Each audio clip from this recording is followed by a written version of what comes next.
The year is 2057. I am on the only website that there is now. OnlyFans 2. I do everything on there. I do my grocery shopping on there. I do my OnlyFans purchases on there. I sell my OnlyFans on there. I talk to my parents on there. My parents, of course, have now been incorporated into the blockchain and exist as AIs floating in free space. I live deep underground in a place called Xinjiang. Thankfully, I've purchased the entire province of Xinjiang from the Chinese government due to the bad press that it got in the early 21st century. My lair is a large underground cavern. I'm serviced by blind and deaf catamites, also, of course, mute, but I made sure of that by sewing their mouths shut. They empty my fluids twice a day. They blow my nose. They put on my favorite podcasts, which I grow very close to. In fact, the hosts of those podcasts are my friends and tell me what to think. I exist entirely in the ether. I log on to World of Warcraft via the OnlyFans portal to see a strange thing coming out of the past. A podcast I did those 30 years ago. It's called... we haven't come up with it. And it's called... No fucking Trueanon. And it's coming to me from the past. I blink my eyes and look at what could have been. I feel kind of weak ending there, but... Wait, where am I? Liz is dead. Jeffrey Epstein. Jeffrey Epstein. Jeffrey Epstein. Jeffrey Epstein.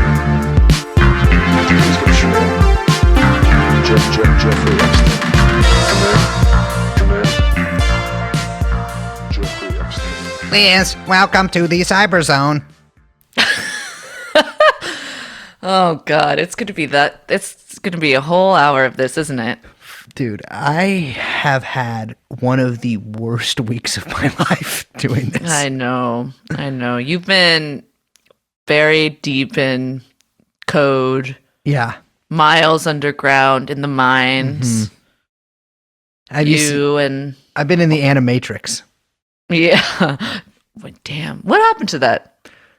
I mean, what happens to anything? They put it out and then people watched it. What's supposed to happen with it? It's probably in the blockchain. I thought it was a thing. I don't really know what it was. Is it just a movie? I think it's an animated movie.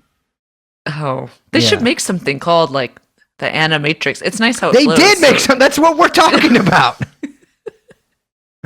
No, but I mean like a real thing, not a movie. What the fuck are you talking about? Explain to me what everyone. A real thing means. No, don't do that. What do you mean by a real thing? You want them to make the Animatrix real? I don't know. I just like the name. I think it's clever. Hello, I am Neo Brace. I'm Liz. Hello, everyone. We are joined by our producer, Young Chomsky. This is the podcast, Trueanon. Hello. Hello. I want to be clear, a little preface before we get too into this. I think a lot of people come to us being like, you're a podcast, you're my friends, please tell me what to think. I can't do that for you today. I don't want to tell you what to think, Brace. Yeah. Well, I mean, it's okay if you tell me what to think, because... But like, in the subject we're talking about, which if you haven't been able to guess, is the animated film The Animatrix. I'm just kidding. We're talking about the blockchain, NFTs, all that kind of bullshit. Liz and I are very much two laymen. Yes. I'm a lay woman, in fact. That doesn't sound right. No, lay lady. Lay. And we're not, techno philosopher, fucking theory cucks. Yeah. Blah, blah. And we're not programmers. We exist. I am Nick Land, though. We should be clear. The thing with that guy is like people who think that's really insightful. It's like if you take that much amphetamine, you can just also do that. Like yeah. Anyways, yeah, we'll get into that. Yes, but the thing is, like, we're not coming here to be like, this is what's happened with the blockchain. This is what you should be like afraid of, or is it all fake, or like what should I think? This is simply, I made a mistake, and Liz and I need to talk about it. Okay, Brace. What did you do? Sweetheart, I made an NFT. Non-female token. Non-fungible token. Yeah. I want to, like we enjoy doing, pull back the curtains here. When did you first alert us in the group chat that we have that you were interested in making an NFT? Let me look this up using the let me see, NFT searching. It appears that the first time I did it was, Jesus Christ, I've said the word NFT a lot, on 3/6/21. So like a week ago. No, that was 10 days ago. It's 10 the days 16th ago. right now. Yeah. Apparently, I have said the word quite a few times since then. Dear listeners, this broke Brace's brain. It took him a really long time to figure out. And I would say days. It took you days to figure out. It took me a week to figure it out, to actually figure out how to do it. I don't know if that's unique to you or unique to the technology. Well, a little bit of background with technology. My parents only let me use the computer 30 minutes a day. I wanted to play the computer game EverQuest growing up. Unfortunately, my internet was, the internet of the time, and it took about 25 minutes to actually get to the point where you could get into the little elf cave. And then I had to stop using the computer. So that is what, thankfully, I think saved me from being what I would like to term a zero pussy individual. But also it made it so that I can't do things like get a good job or know what an NFT is. Okay, so what is an NFT though? Because you did figure it out. Well, an NFT, I think before we really get into like what I did, we got to figure out, like I did, what an NFT is, and a non-fungible token. And what is non-fungible?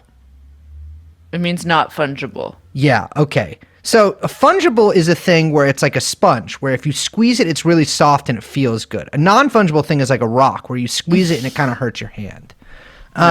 No, that's not what it is. Non-fungible, and Liz and I, and young Chomsky actually had a long, very R-worded argument about what fungible really means in a lot of these instances and how kind of we malleable. got into you were like emerging from your freshman dorm with like piles of weed smoke, being like, but is it really fungible? Well, I will ask for listener comments on that and nothing else. By the way, if you are a listener, and I don't want to hear anything you have to say about any of this, I'm sorry. I'm done talking about it after this forever.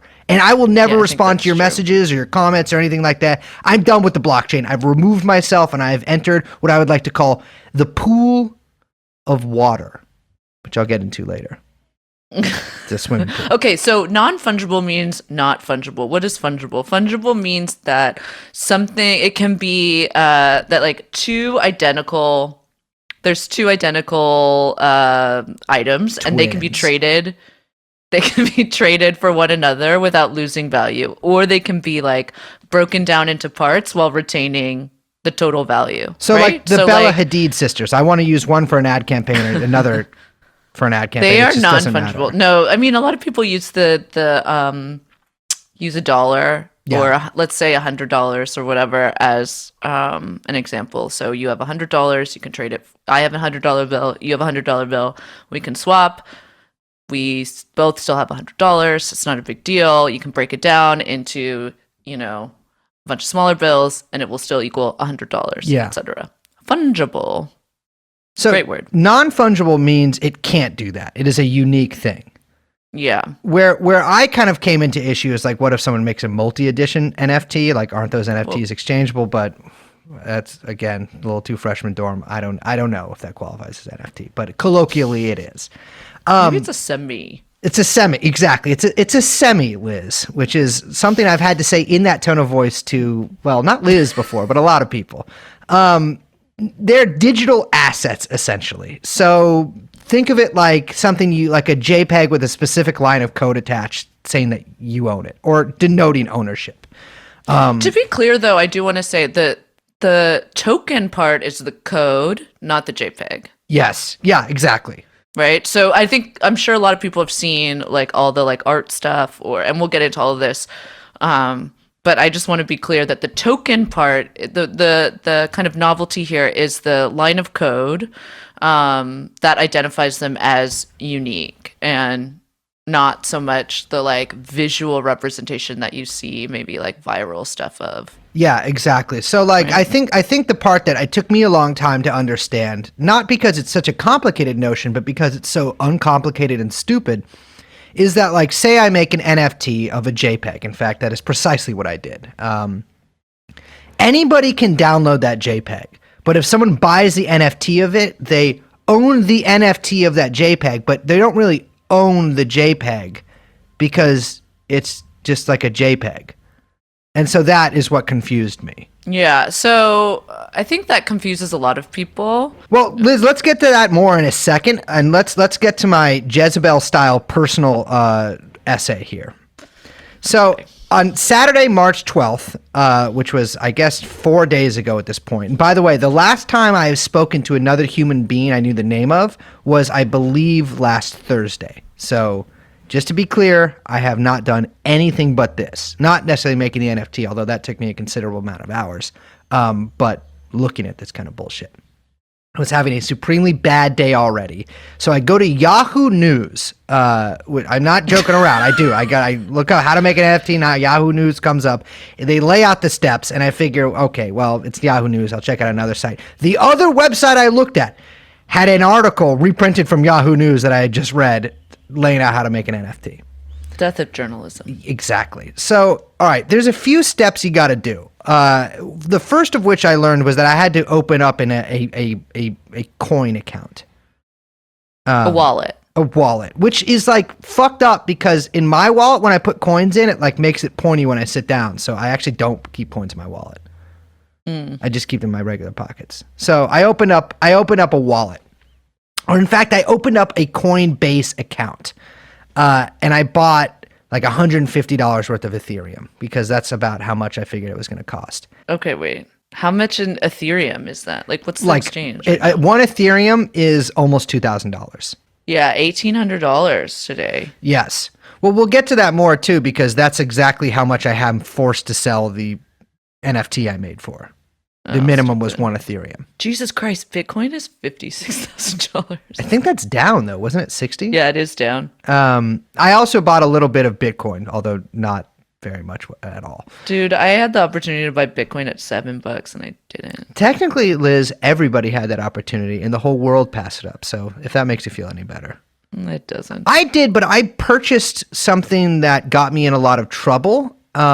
And that person's very rich now, but unfortunately I am, I can't go to school, blah, blah, blah, all that kind of stuff. So I opened up a Coinbase account and then I opened up a Coin Wallet account. The problem is here, Liz, that I ran into is that I connected my bank account instead of my debit card to the Coinbase account. And so I actually didn't have the coin that I bought yet. It would take like 4 days to come in. Wait, oh. Yeah. So Okay. I guess I bought the coin on margin. I don't know how to. Yeah. So at this point, I'm forced to reach out to people that I know will have some of this, this Ethereum kind of bullshit. And so this guy Ed, sends me over a couple $100 worth of Ethereum, and the second wallet that I've opened up. And so within the span of 3 hours, because it did take me quite a long time to do this, partially due to my ID being expired and them not taking necessarily. It's a Merchant Mariner thing. It's a government issued document that says I'm 5'11", and that's why I try to use it on everything because my passport says I'm 5'10", because they don't allow for nuance there, which is maybe a guy's 5'10 and a half, which you can round up legally in the court of sexual law. So I finally now at this point I have 2 wallets and 1 Coinbase, and now I have $400 worth of Ethereum, which is okay, more than I ever asked for. So, okay. I go to this website called Rarible. Yeah, that's the big one. Yeah. That's the big, wait, it's like a marketplace for these things, right? Yeah. And so, yeah, that's the thing is there's a lot of these like Ethereum based NFT marketplaces. Wait, okay. Can we pause for a second? Yeah. What? Okay, so Ethereum, because we mentioned Ethereum and Bitcoin. Can you talk to me about the difference between the two of these? Yes. So Ethereum is on, Bitcoin is like the original. It was created by a guy named Satoshi, who is, It's like It's the guy that no one knows, no, right? he He's, made a video secret game guy. called Metal Gear Solid and like this whole line of those out there. But No, beyond that, no. nobody knows like his home address or anything. Although I'm sure I could get it. And I do find that like the weird worship of this Satoshi guy, because there are like Satoshi cultists basically out there, according to the several Bitcoin documentaries I've watched. Who take his word as law, and basically this original Bitcoin white paper, they are like purists towards it. And it's this sort of like lost god, like prophet in the wilderness sort of thing that they follow. And it really does resemble like a religious mania that these people have towards Bitcoin. And then there's Ethereum, which is a different blockchain. So when people say the blockchain, there isn't just the blockchain, right? Okay. Like there's networks. Exactly. There's different blockchains. There's like the Bitcoin blockchain. There's the Ethereum blockchain. There's like, there's basically an infinite, I mean, not actually, but there's a wide variety of different blockchains out there. So there's no one singular blockchain. But one of the most popular ones is the Ethereum blockchain. Can you explain like what, I mean, I feel like we kind of have to explain what a blockchain is. Imagine if the Tower of Babel was filled with child porn. That's not what blockchain is. No. So a blockchain. Also, don't imagine that. Yeah, don't imagine. Actually, don't imagine that. Okay, so my notes, by the way, are very editorialized. So I'm going to try to do this as simply as I can.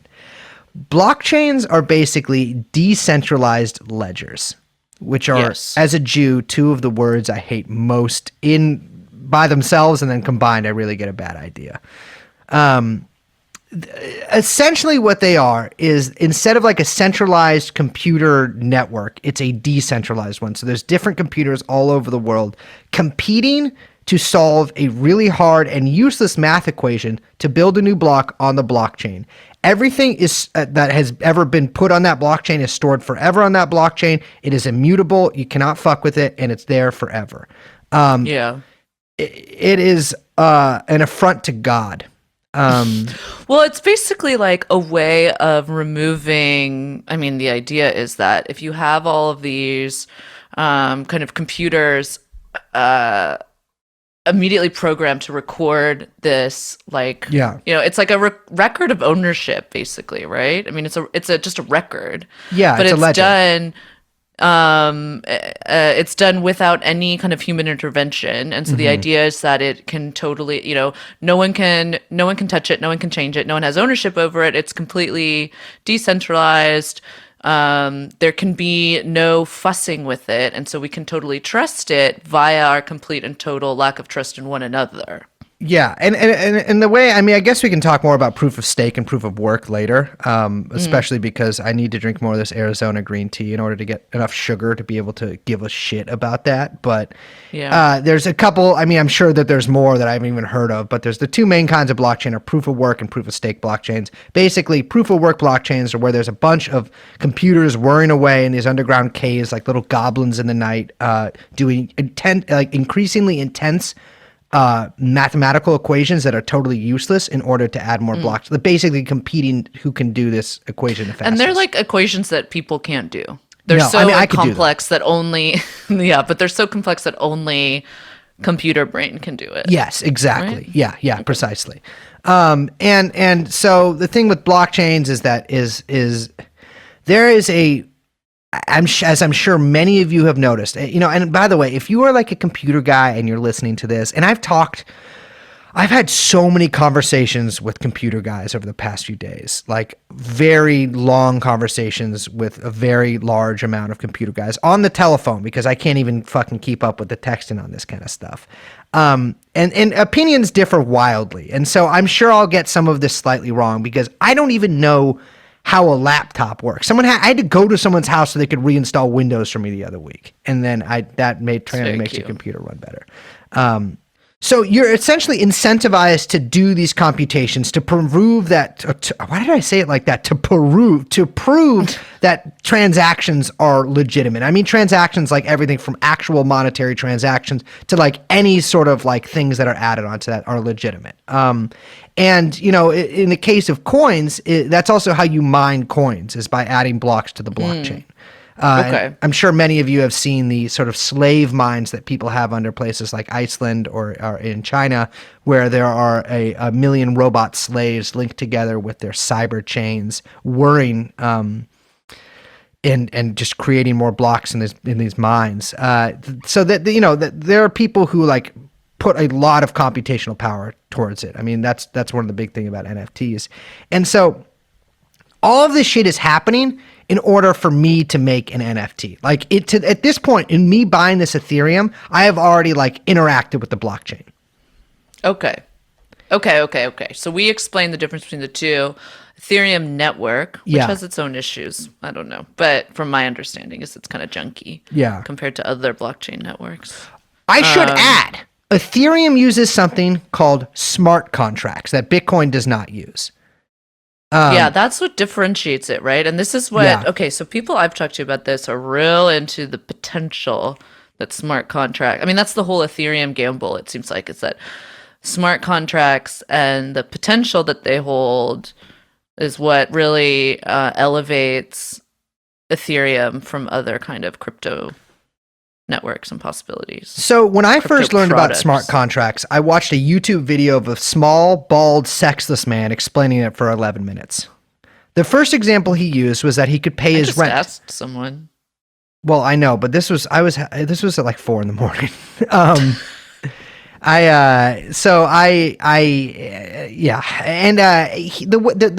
The example he used first was paying rent, right? Like an example how this could be used in the real world. With a smart contract, it could be like every month a certain amount of money is deducted from his account and put into his landlord's account. There is no like overpaying or anything like that. It's an automatic process, which, by the way, does not seem like that fucking something you need the blockchain for. He said one of the downsides would be that if he forgot to pay his rent, or not that if he forgot to pay his rent, if he didn't have money that month or something happened, there was an emergency, his apartment door could lock on its own. And he was like, yeah, it's a bit of a downside. And so it's not really a smart contract because it allows for absolutely no room for nuance. Yeah, that's the thing. So it's really just, I mean, it's a contract in the sense that like a contract is an agreement. And this is an agreement that if something happens, then this will execute. And if this doesn't happen, then this won't execute, right? And so it's really like a simple programming code or like a simple program, right? An if-then script, I guess you could say. Yeah. Although people are going to be like, that's not really what it is. But yeah, you guys know what I'm talking about. So the idea is if I pay my rent, then I continue to have access to the door opening. This is an incredible development that the blockchain has brought us. I know, right? But so that's the smart contract executing, right? The door unlocks if I pay my rent on the 1st, and it stays unlocked for 30 days. So the idea, and we can get into, I think that like, this is all like libertarian fantasy shit. So, whatever. But the idea is, again, we said at the beginning that all of this stuff is premised on the idea of trust. And more importantly, there's this idea that lack of trust, that we don't trust. So this is a whole system that doesn't require trust because everything has been built into these contracts and that these things execute when things happen. And you don't have to rely on kind of the nuances, like you say, or, in their minds, the kind of meddling or fumbling that can happen with human error. Yeah. And the Ethereum and really a lot of blockchain enthusiasts sort of resemble Roman cultists in like little caves with their robes on, and because their chant is code is law, right? Like they elevate it to this like it's almost like a machine kind of state, right? Because who guarantees a contract in the real world? Usually a state, court of law. Right. And this takes that out of the picture, and you sort of like put the state. It's a machine state. Well, this is the whole contradiction of libertarianism, right? Is because they think what they want is a kind of like everything is agreed upon through contracts that are mediated through like insurance bodies or whatever. Yeah. But they don't, and libertarianism being a kind of like extreme radical version of liberalism, or liberalism taken to its logical conclusion, as I like to put it.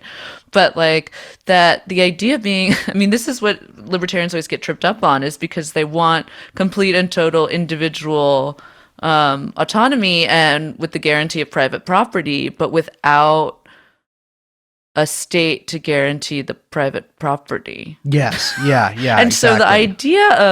idea of the smart contract is that it kind of is able to guarantee those contracts, right? Without any kind of actual centralized body.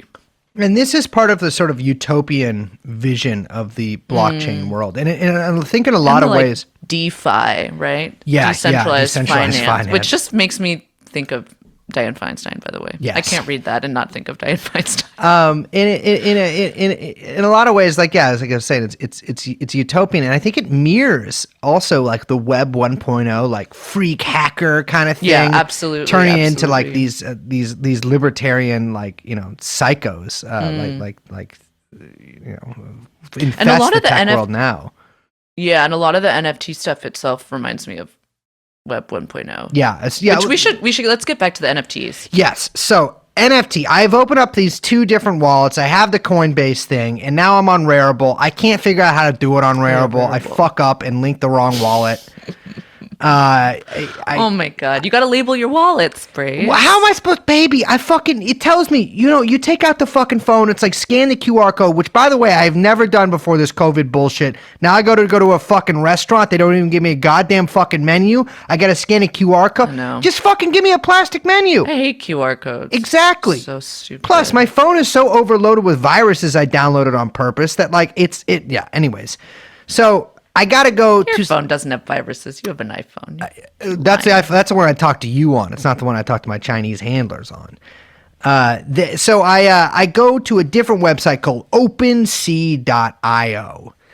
The process on there confuses me. At first, I make a collection, which I assume is an NFT, and I am wrong. No, that's just your collection of NFTs, right? Correct. Yes. And then after that, I'm like, okay, I figured out I can make an NFT. I have to call several people to help me with this process because I'm afraid I'm doing something, and also I can't figure it out on my own. I realize at this point I don't have an image for the NFT. But you can just make any. Well, I did. I took the Oh my first God. episode of our podcast image. In fact, I just Googled Trueanon image, and then clicked image, and one of the first ones was a picture, which I didn't realize until I just didn't even really look at it. This is a real Wizard of Oz moment, Brace. Yeah. I've found courage to make an NFT. I thank you. I think it's admirable. And I have our artist in residence, Mona Lisa, write "Da Gay Pussy Ita" on the picture, and then I have her sign it as Mona Lisa. I think for a second I'm like, should I put this up? And then I'm like, I don't want to spend any more time on this. It's like 9 p.m. And so I put it up.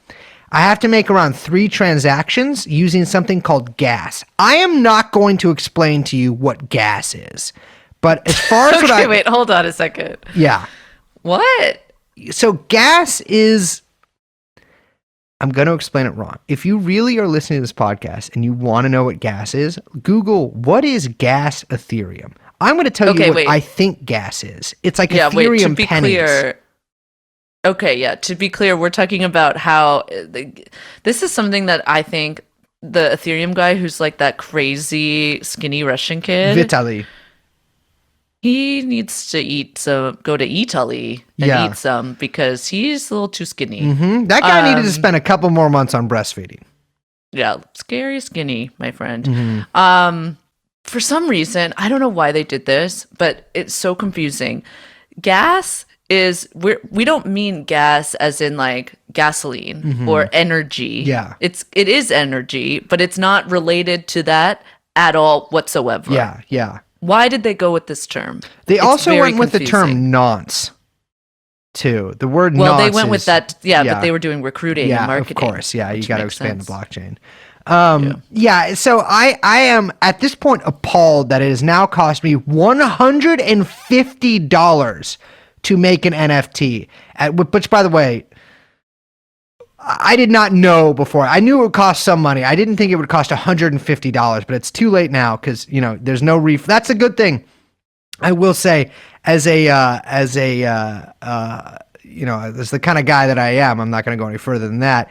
No refunds on the blockchain unless everybody agrees to it. And great. Yeah, I couldn't get OpenSeas to answer my emails. So at this point, I'm like, I have like a weird out of body experience where like I imagine like little rows of whirring computers, like fucking microchips glowing very red, angrily, eyes staring at me in these caverns as I force these robot slaves to make an image that says "De gay pussy ita" into an NFT. And so what I basically created is a JPEG that took me around 10 seconds to make because I had to figure out how to use the little righty tool.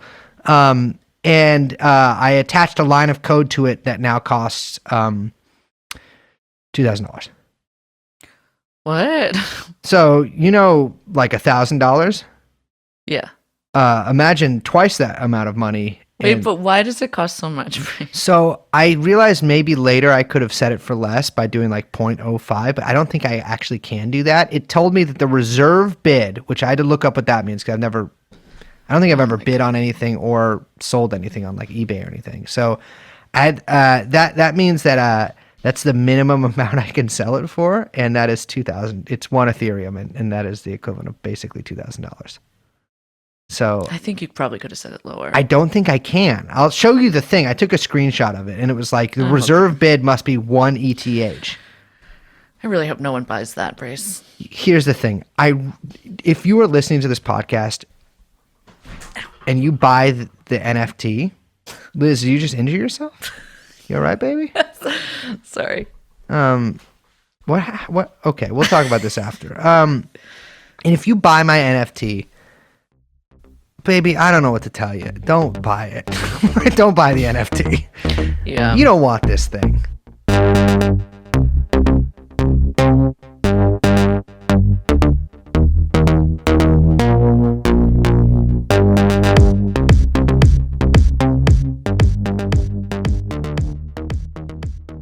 So, okay, a lot of people have been talking about these because we did this because a lot of people, this has been all in the news for the last couple of weeks. People have been talking NFT crazy. Yeah. Right?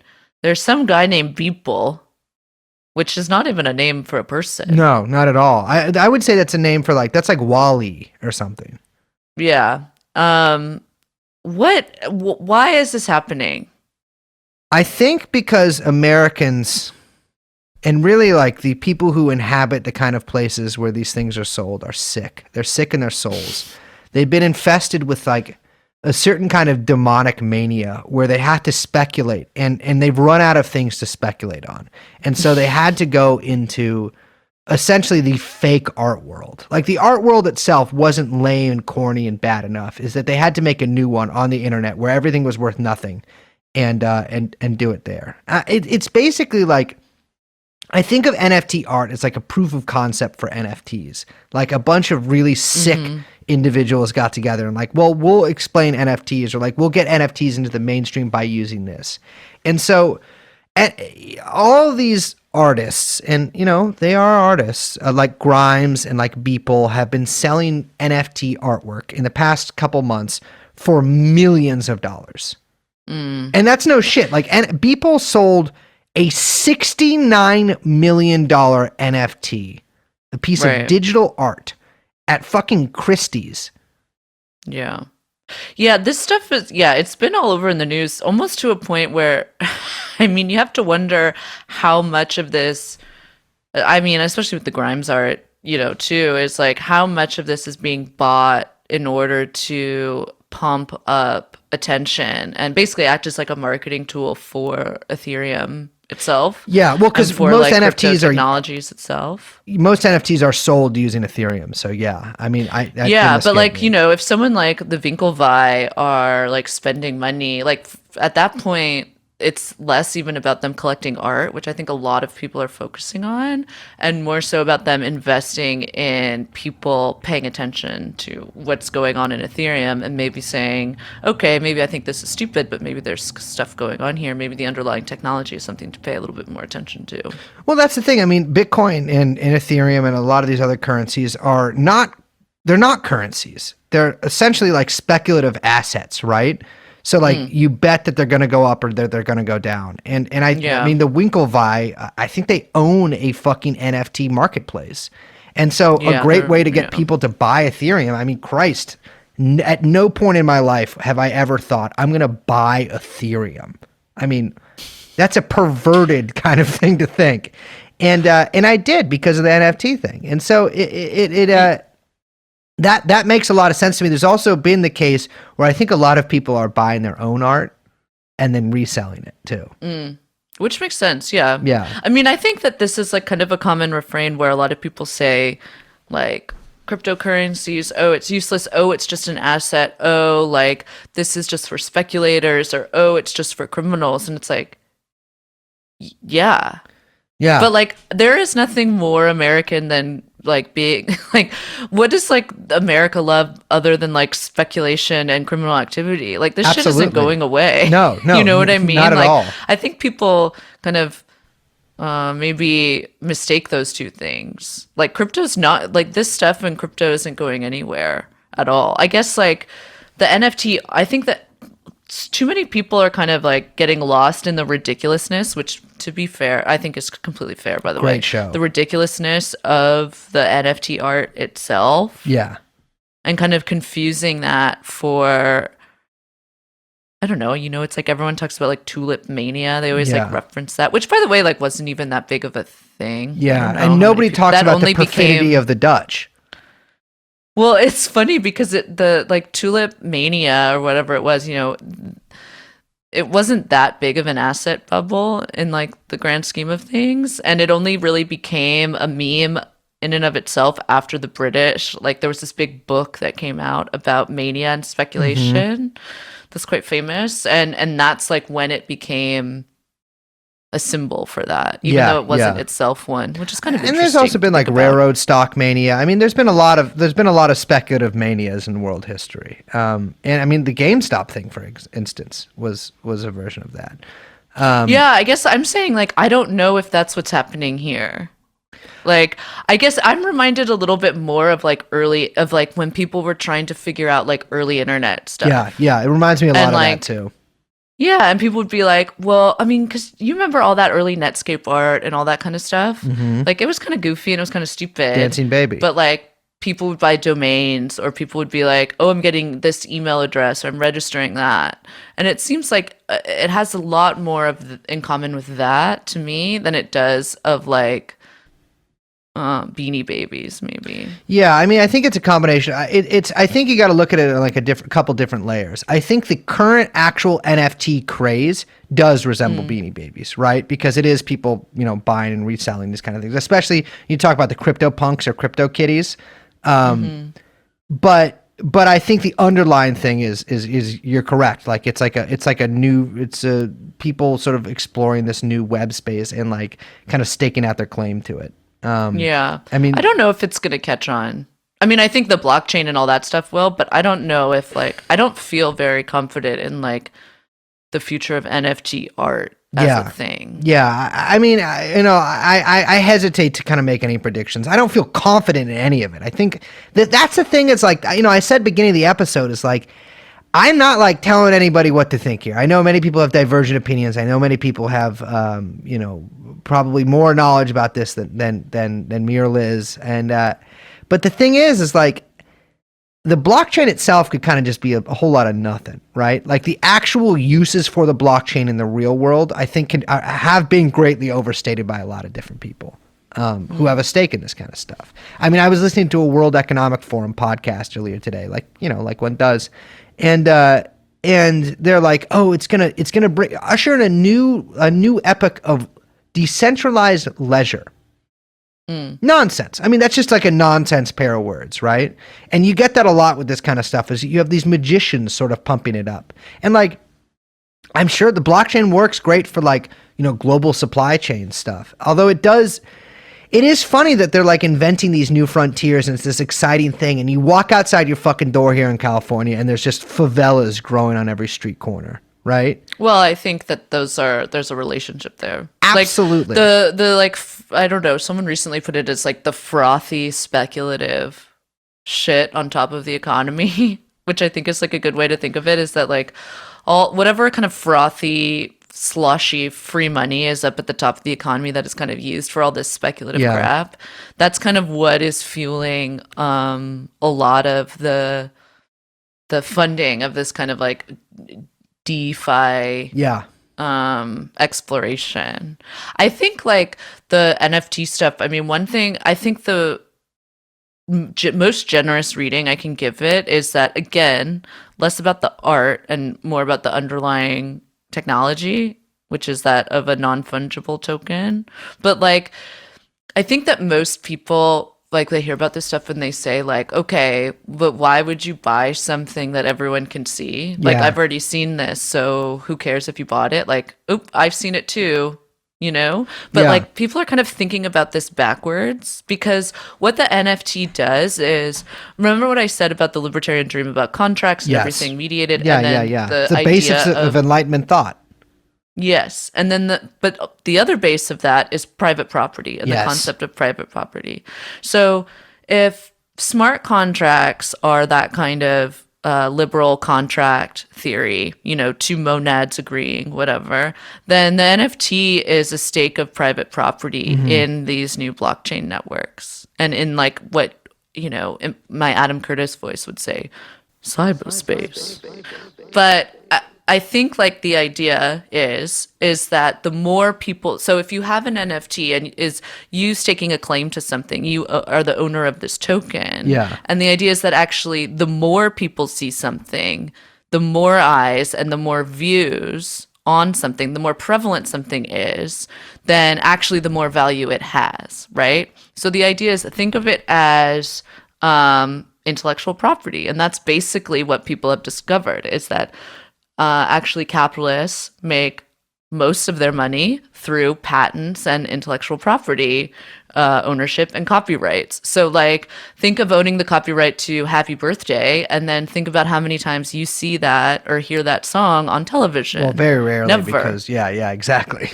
Because it's so expensive. And so that's the most generous reading of what people are doing with NFTs and what the logic is behind owning the copyright to an image that's so widely circulated, right? Well, I think where it gets confusing is like, is it a copyright? Well, okay, no. So that's a good question, because, and I think this is what like trips people up, is that actually what you would need then is someone who would acknowledge the copyright and then pay you for the copyright. Now, theoretically, I think that's where the smart contract would come in. And this is one thing that a lot of artists, particularly musical artists, have liked about NFTs, is that what's built into it is sort of like, I think it was like some shitty band, like, I can't fucking remember which. Kings of Leon. They released an album. It was Kings of Leon, yes. Okay, yeah, there we go. But the idea then is that if the song is ever sampled or ever like used in any kind of like other thing, that there's a record of it, and through the kind of like smart, again, the smart contract technology, that then the artist gets paid, a little bit of money every time that image or that song is reproduced in any form. So that's the kind of the idea. Now, in practice, is that what that looks like? Absolutely not, because I don't think artists have a good record with anything working out for them digitally.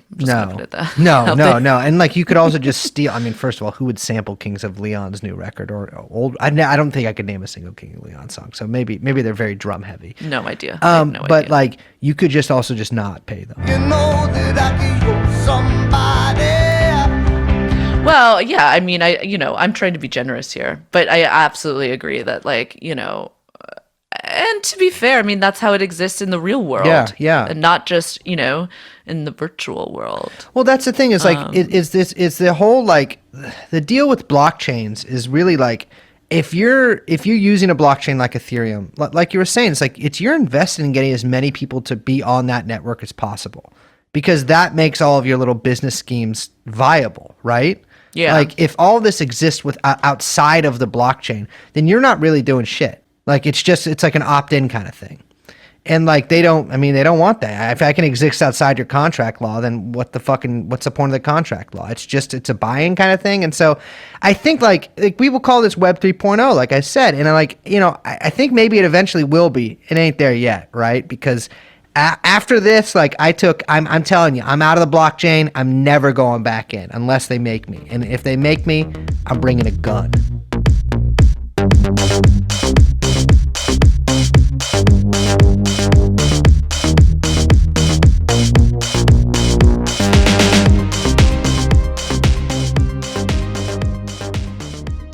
I will say that like I have a really hard time with this stuff because I can't visualize it.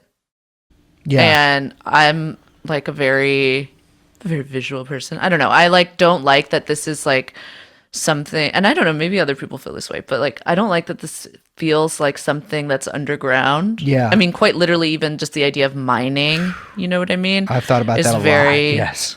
Yeah. And it's funny because we've been talking about all this stuff for like the past week, like you were saying, and kind of like trying to wrap our heads around it. And so like I went back and I was like rereading some of the kind of like cybernetic shit that like Land and Fisher and all those guys were doing in the early 2000s, and then like kind of 2007, 2008, like that kind of bloggy time. And I was like kind of rereading some of that shit, and some of it is like it's all very high-minded. Like I don't really care for, and I don't understand Deleuze. I don't understand this kind of shit. You know what I mean? Deleuze is a bitch. Frankly, I have no use for him.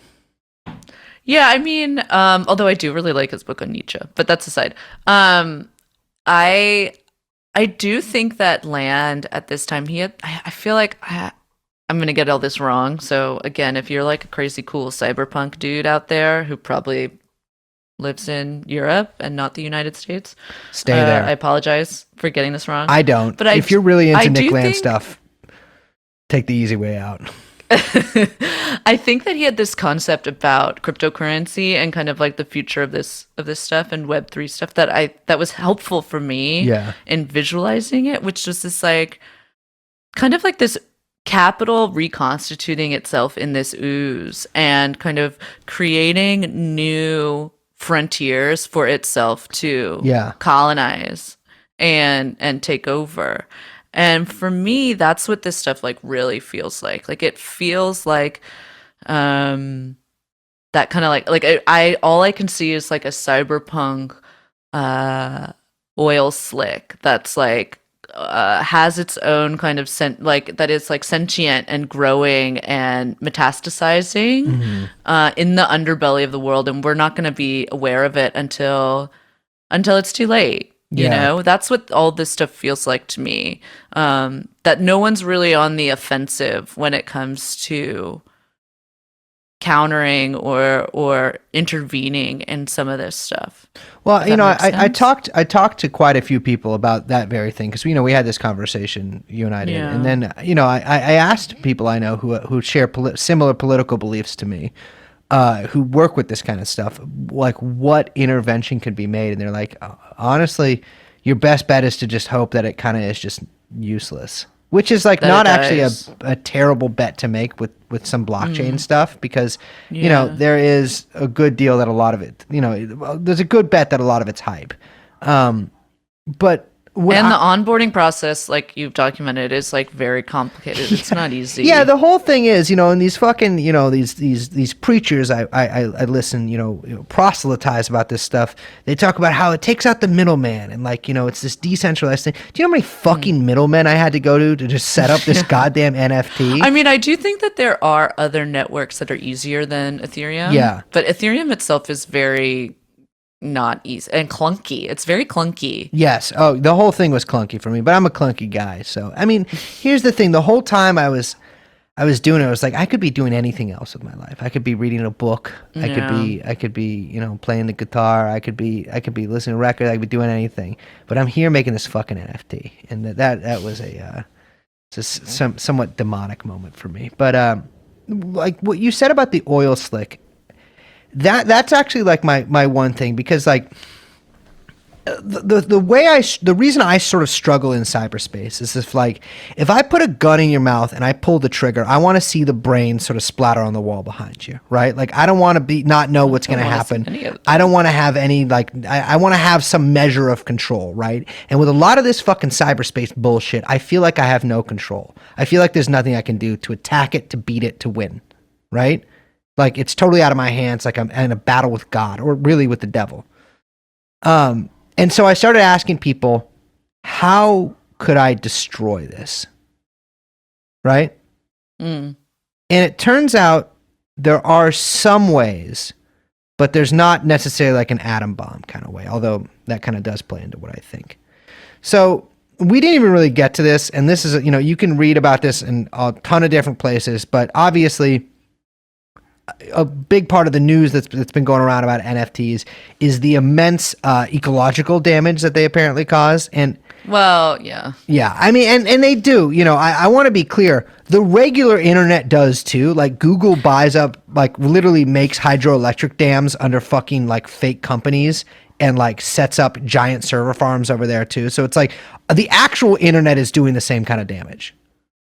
Yeah, I would say that like there's a reason why we only hear about the damage that like a handful. By the way, like I mean, there are not that many people using this kind of shit, right? Like really, in the grand scheme of everything else, a handful of people are doing quote unquote damage to the environment when like you have never ever once ever seen the scope of YouTube's server farms, and you have absolutely no idea what the cost of streaming video has done to the environment. Like there's a reason why we don't have that conversation, and that reason is because of the company that owns and runs the entire world. Something I found out about Facebook too, which I actually haven't seen reported anywhere, is that their ad algorithm during peak times actually serves you worse ads because it can spy on you better because of the way that they allocate energy, which is the same huge amount of energy like dedicated to Facebook at all times. When less people are using it, they're actually able to spy on you better. That got me thinking, right? Like, okay, so the ecological cost is because, there are a huge amount of these, well, not really even a huge amount, but there are these farms, right? Or these mines, let's say these caverns, filled with robot slaves, blinking away red and black in the night, fucking underneath the ground.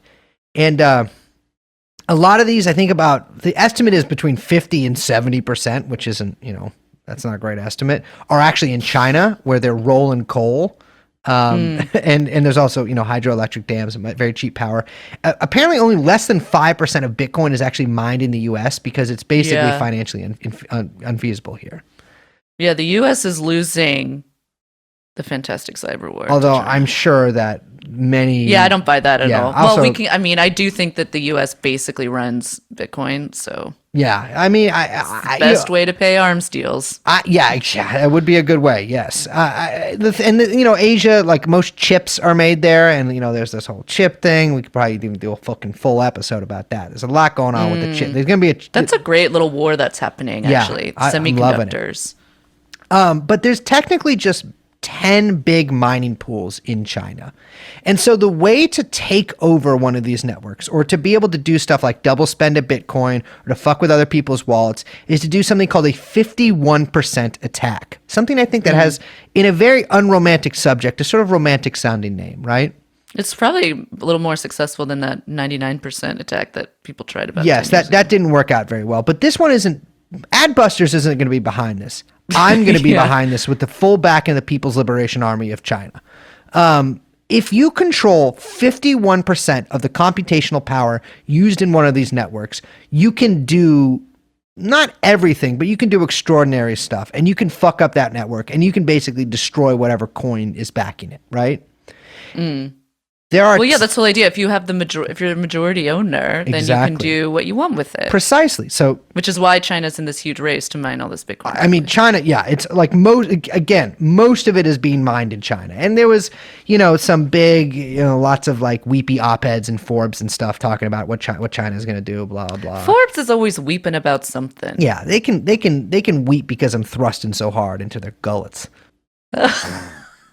That was really gross. What? That was I'm really, really gross. sorry. That's called immuration. It's a Roman sexual thing that they used to do to boy slaves. Gullet. Yeah. They would That was enter that a was too much. gullet You didn't need to go with harshly until vomit. It's a male on male thing Awful. specifically. Yeah. But here's the thing: is that there's just these 10 big mining pools in China, right? These giant server slave farms. 10 tactical nuclear devices could destroy all of these. Meanwhile, I have my giant server farm, bam, goes online, takes over the majority of the hash power.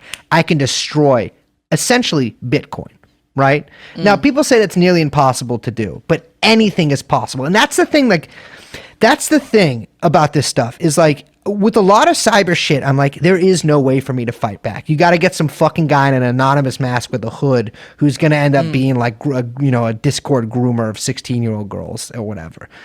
But there is literally no replacement in a contest between a computer and an AK-47. The AK-47 wins 100% of the time. And so with all this kind of stuff and all these cybernetic researchers and all these Bitcoin gods and all that stuff, nobody, you yourself are not in the blockchain, right? You are not safe. You are not immutable. You are not forever.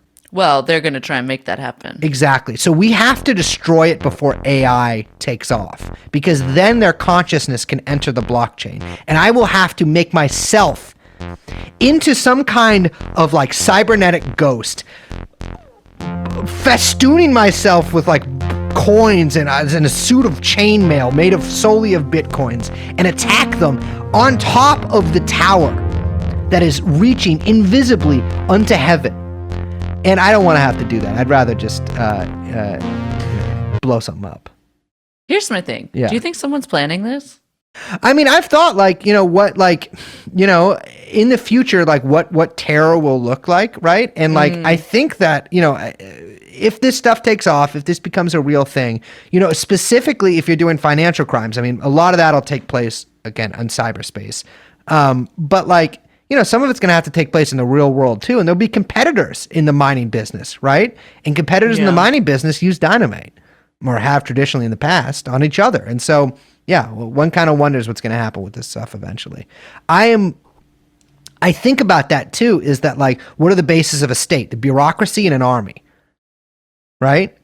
And once one of these Bitcoin mines starts getting some troops together and attacking other Bitcoin mines, I mean, that becomes... Yeah, we got bot armies. Exactly. That becomes the true bifurcated state, where you're bifurcated between the online world and the real world. And so, yeah, I mean, it's a possibility. And I want to say, I also offer my services to whoever can get that together first.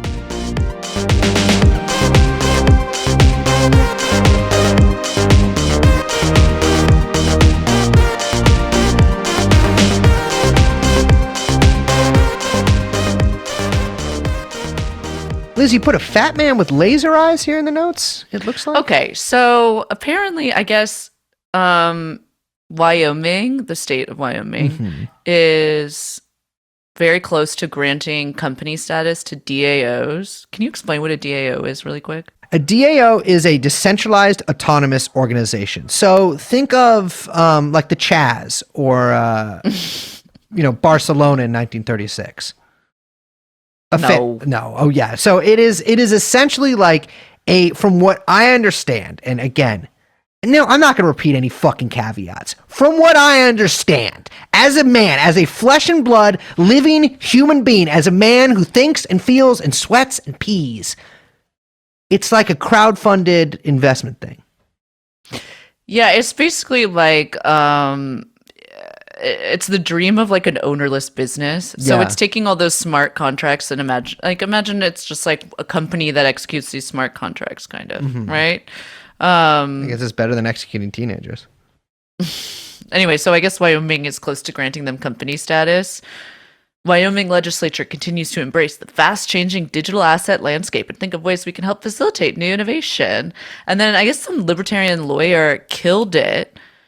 He was literally quoted as saying that it would enable shit coins and like these bullshit kind of speculative companies to pop up too quickly.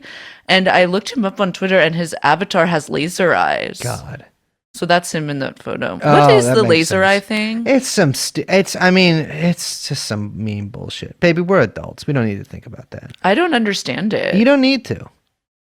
You don't need But to. I don't need It to doesn't either. even look. It doesn't really look like laser eyes. He kind of just put like a red corona effect on his eyes. He didn't do a very good. They're not actually shooting lasers. They're glowing like they're about to. Yeah, glowing laser eyes, whatever it is. Pointing the gun But at yeah, the it's like screen at this Wyoming, point. Florida, and Texas are basically in the like race to be based, which is like, like who can appeal and get as many of these crypto speculator investor assholes in their state the quickest. Maybe the based mayor of Miami. I mean, he said he was going to start paying city employees in Bitcoin. Yeah, that's illegal. You can't do that. Yeah, I hope that guy goes to prison. He's forever. he's extremely, I mean, that dude is, Mayor of Miami is all kind of just like a PR guy anyway. It's like not a real mayor. Yeah. Apparently, he's actually really not a real mayor. But we're getting a little too off topic here. Well, actually, no, we're not, because we're talking about the mayor of Miami, and he fucking loves Bitcoin. That's the thing about this stuff, is people are going to fucking say, oh, how come you guys didn't talk about this? How come you guys didn't talk about... We're not a fucking Bitcoin podcast.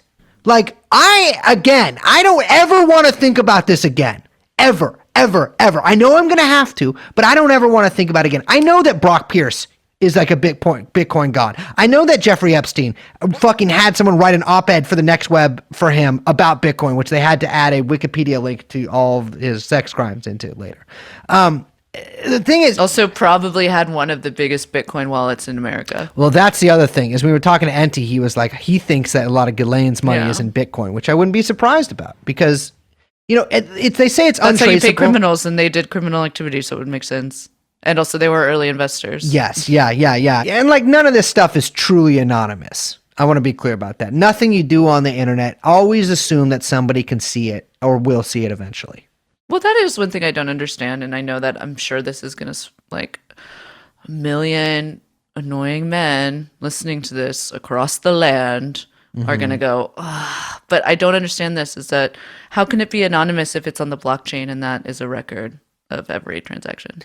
Yeah, and especially with the That know your means there's a customer kind of record shit. every Yeah, transaction. so I just don't understand any of that. But I will say the only hope I have for this kind of stuff, which is very small, is like, I do think there is a kind of like accelerationist version where this stuff catches on so fast that they do have to find a like way that it won't damage the environment. Yeah, because we didn't explain this, and I don't fucking care enough to, but proof of work is the thing that really, like, it's a way to make blockchains, and this proof of stake. Proof of work is the shit that's like really computationally heavy and power intensive, and that's what Ethereum and Bitcoin are based off of. Yeah, but I do think that there is a kind of like version of this where it's like maybe the crypto guys and the nuclear guys need to get together and they can come up with some little solutions here, because we can have a crypto world powered by nuclear. You know what I'm saying? Mm-hmm. Like, Oh, maybe yeah, that's the only way we could do it. Yeah, that's what I'm saying. Like, maybe this is how we get yang banged into the green dream. Just by making us so much power intensive Bitcoin that we're literally forced to build nuclear reactors in order to be able to buy products from China. Yeah, absolutely. Fantastic idea. Mayor Yang, I hope you're listening. Yeah, and also I hope you win.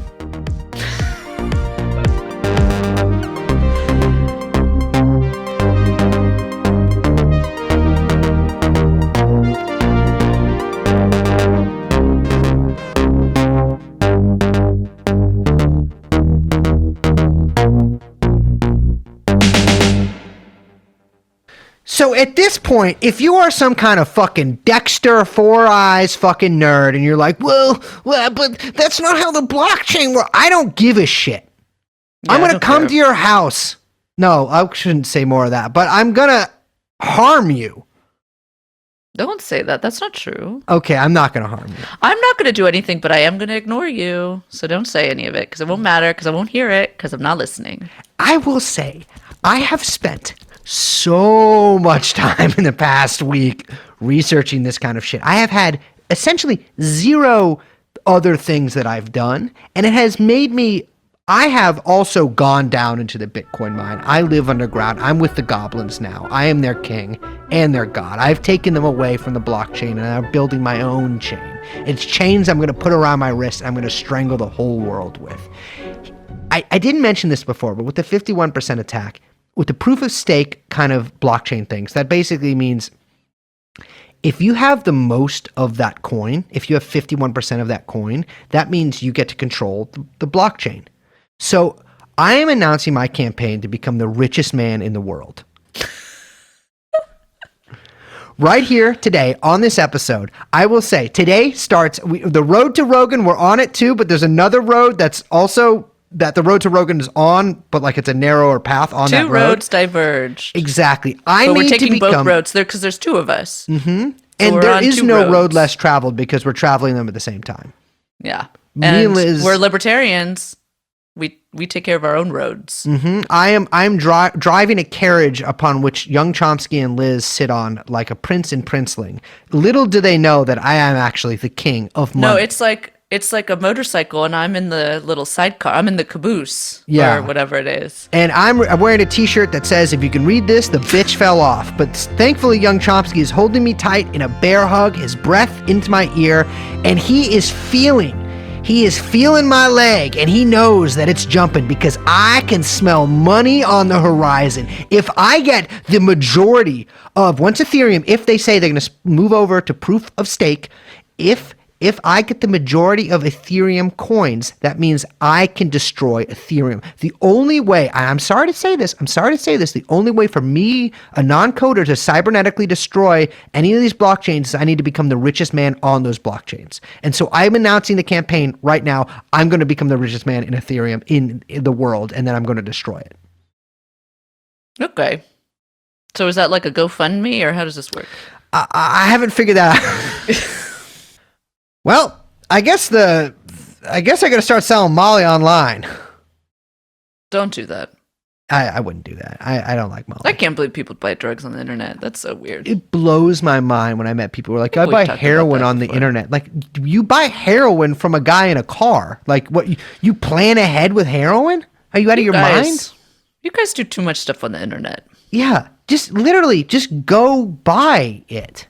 I don't understand it. Well, but, don't do that. You don't need to do that. Yeah, then again, I'm 43, so it's... Okay, hello. Goodbye. My name is Liz. My name is Brace. We are joined, of course, by producer Hyung Chomsky, who is... Wait, no, hold on. He's digitizing out. He's getting trapped in the blockchain. Liz, get us out of here! We'll see you next time. Bye-bye. Let's go shoot. Jeffrey Epstein. Let's go shoot. Jeffrey Epstein. Let's go shoot. Jeffrey Epstein.